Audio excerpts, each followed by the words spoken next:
Alors, bonjour, bienvenue à cette capsule web. Aujourd'hui, nous sommes en mathématiques de première secondaire. On parle de géométrie. C'est la deuxième partie de ce thème-là pour cette année. Mon nom, c'est Amélie Simard, j'enseigne au Centre de service scolaire des Phares. Alors, avant de débuter, on va revoir certains mots de vocabulaire. Premièrement, un polygone, qu'est-ce que c'est? C'est une figure plane, donc c'est en 2 dimensions et c'est formé par une ligne brisée fermée. Ici, je vois l'exemple dans mon pentagone, j'ai mes différentes lignes. C'est fermé, j'ai des sommets, des côtés, etc. Deuxième mot de vocabulaire, un côté, qu'est-ce que c'est? C'est un segment de la ligne brisée qui va former le polygone. Donc, il est pointé ici avec ma flèche. Ensuite, on a le sommet. C'est le point de rencontre de 2 côtés du polygone, comme on voit ici qui est encerclé dans ma figure jaune. Puis on a vu ensuite les angles et tout ça, si on avait vu ça précédemment cette année. Angle intérieur d'un polygone. L'angle intérieur d'un polygone est formé par 2 côtés consécutifs de ce polygone et se situe à l'intérieur de celui-ci. Par exemple, si j'ai un triangle avec les angles A, B et C. Donc, on dit que la figure ABC est un polygone, un triangle pour être plus spécifique. Les segments AB, BC et segments AC sont les côtés du polygone. A, B et C sont des sommets du polygone et ensuite, on a les différents angles. On pourrait dire l'angle BAC. On sait que la lettre qui est au milieu, ben, ça constitue là où les 2 segments vont se rejoindre. Ou l'angle A, on aurait l'angle aussi ABC ou l'angle B et l'angle ACB ou l'angle C. Ça va être mes angles intérieurs. Donc, ici, ils sont indiqués avec le petit arc rouge. Ici, j'ai différents polygones qui sont réguliers. C'est quoi un polygone régulier? Ce sont des polygones dont tous les côtés sont isométriques, donc pareil, même longueur, et tous les angles vont être aussi isométriques. On va donc dire qu'ils sont équilatérales et équiangles. Donc ici, en haut, j'ai mes exemples ici de polygones réguliers. Donc, j'aurai un triangle ici que tous les segments sont égaux et tous les angles aussi. Même chose ici pour mon carré. Et ici, j'ai mon autre figure, mon hexagone.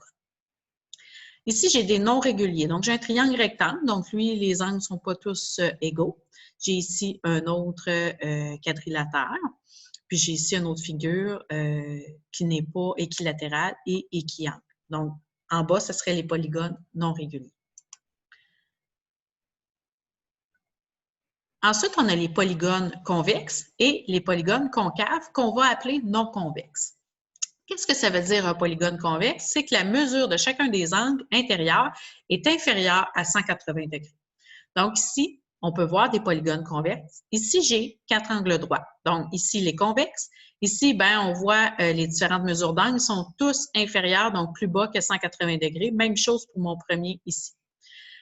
Un polygone qui est non convexe, ben, c'est un angle qui est à l'intérieur qui va être plus de 180 degrés. On voit ici, il y a un angle qui est à 255. Donc, est-ce que c'est plus grand que 180? Oui, donc il est non convexe. Même chose pour lui ici. Lui, il y a 2 angles qui sont à plus de 180 degrés, donc il est non convexe également. Maintenant, pour les triangles, donc les triangles, il y a certains théorèmes dont il faut se rappeler. Donc, ça, c'est des justifications pour m'éviter, par exemple, de mesurer les angles avec mon rapporteur d'angle. Ça fait partie un petit peu de la géométrie qu'on avait déjà vue en classe. Donc, un triangle, il faut se rappeler que c'est un polygone qui a 3 côtés et la somme de la mesure des angles intérieurs d'un triangle est toujours de 180 degrés. Ici, si je mesure mon angle A, mon angle B, mon angle C, je vais avoir 180 degrés. J'ai différents types de triangles. Je vais avoir un triangle qu'on va appeler scalène. Donc, lui, il n'y a aucun côté isométrique. Donc, tous ces angles, tous ces côtés ont des mesures différentes. J'ai un triangle qui est isocèle. Donc, lui, il va avoir 2 côtés isométriques. Donc, ici, les 2 segments avec les petites barres, ils sont de même longueur. Ensuite, j'ai le triangle qui est équilatéral. Donc, tous les côtés ici à l'intérieur, on les voit, là, il y a des petites barres sur les 3 segments, bien, ils vont être égaux. J'ai aussi d'autres caractéristiques que je peux retrouver dans un triangle. Je peux avoir un triangle qui est acuangle. Donc là, mes 3 angles vont être aigus. Je vais avoir un triangle obtus. Donc, à ce moment-là, j'ai un angle ici là, qui dépasse 90 degrés. Je peux avoir un triangle rectangle. Donc, ça veut dire qu'à l'intérieur, j'ai un angle droit. Je peux avoir un triangle qui est isoangle. Donc, il y a 2 angles qui sont isométriques, donc qui sont pareils. Je peux avoir aussi un triangle qui va être équiangle. Donc, tous mes angles intérieurs vont être isométriques, vont être égaux. Ensuite, pour les principes des triangles, ben, le premier, c'est que dans un triangle, le côté opposé à un angle intérieur est le côté qui ne sert pas à former l'angle dont il est question. Donc, ici, dans le triangle ABC que je vois, ben, le côté BC est opposé, c'est le côté opposé à l'angle A. Donc, ici, j'ai mon angle A. Ici, j'ai mon segment BC, c'est le segment opposé. Deuxièmement, dans un triangle, les angles opposés aux côtés isométriques sont isométriques. Donc, ici, là, j'ai mon triangle ABC, j'ai le segment AEC, puis j'ai le segment BC. Donc, on va dire qu'il est isométrique parce que l'angle B va être égal à l'angle A. Donc, ça, c'est un autre théorème. Périmètre d'un polygone. Donc, on va déterminer le périmètre d'un polygone en faisant la somme de toutes les mesures de ses côtés. Donc, pour ici un exemple dans mon triangle ABC, je vais aller additionner la mesure du segment AB, la mesure du segment BC et la mesure du segment AC. Donc, ici, ça va me donner 5 plus 9 plus 6 et ça va me donner un périmètre de 20 cm.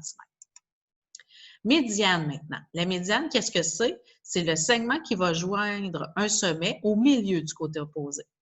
Les trois médianes d'un triangle vont se rencontrer à un seul point. Et ça, ce point-là, dans la figure ici, ça serait mon point L, ça serait le centre de gravité. Donc, on a D, E et F qui sont les points milieux des trois côtés du triangle ABC. Donc ici, je suis allée identifier mes points. Et ça, c'est la moitié du segment, donc le milieu. Et là, ensuite, j'ai tracé des médianes, donc le segment AE, le segment BF et le segment CD. Et le point d'intersection L des trois médianes est le centre de gravité du triangle ABC. Pour les quadrilatères maintenant. Donc, un quadrilatère, c'est un polygone qui a 4 côtés. Une diagonale, qu'est-ce que c'est? C'est un segment qui va joindre 2 sommets non consécutifs d'un polygone. Donc ici, j'ai le segment AC et le segment BD qui vont être des diagonales du quadrilatère ABCD. Donc ici, j'ai fait mes diagonales à l'intérieur. Dans un quadrilatère, les côtés sont opposés s'ils n'ont aucun sommet commun. Des côtés sont adjacents s'ils ont un sommet commun. Des angles sont opposés s'ils n'ont aucun côté commun. Et des angles sont consécutifs s'ils ont un côté commun. Donc ici, on a un exemple. Le segment AB et DC sont opposés. Le segment AB et AD sont adjacents. L'angle B et l'angle D sont opposés. Et l'angle B et l'angle C sont consécutifs. Ça, on avait vu ça en partie en classe dans la première partie de géométrie. La somme des mesures des angles intérieurs d'un polygone, donc, on voit que la somme des mesures des angles intérieurs d'un polygone est S est égal à N fois 180 degrés moins 360. Ou bien, S est égal à, parenthèse, N moins 2 fois 180 degrés. N, qu'est-ce que ça représente dans ma formule? C'est le nombre de côtés. Et S, c'est la somme de mesures des angles intérieurs du polygone. Donc ici, j'ai fait l'exemple. Donc, on voit ici, pour cette figure-là, qu'il y a 1, 2, 3, 4, 5 côtés. Donc là, ici, je fais ma formule et j'arrive à 540 degrés. Donc, la somme des angles intérieurs de cette figure-là serait de 540 degrés. Donc ici, on voit aussi, mettons, dans un cas d'un polygone régulier, ça serait quoi? La mesure des angles intérieurs. Donc là aussi, j'ai une formule que je peux utiliser pour le calculer. Les angles extérieurs maintenant d'un polygone convexe. Dans un polygone convexe, un angle extérieur en un sommet est formé par un côté du polygone et le prolongement. Donc, ce qu'on voit ici en pointillé, c'est le prolongement du côté.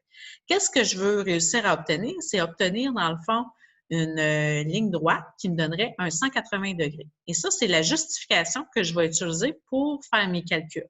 L'angle intérieur 1 et l'angle extérieur 2 de mon angle A ici, bien, ce qu'on voit, c'est que le total ensemble nous donne 180 degrés. Donc, et là, on voit aussi que la somme des mesures des angles extérieurs d'un polygone convexe est à 360 degrés. Pour aller plus loin sur ce sujet, je t'invite à faire des exercices sur NetMap. Il est possible aussi d'aller compléter le cahier en ligne Sommet, les pages 146 à 173, et finalement d'aller voir la classification des polygones sur AlloProf. Et je laisse l'adresse ici ainsi que dans le plan de travail.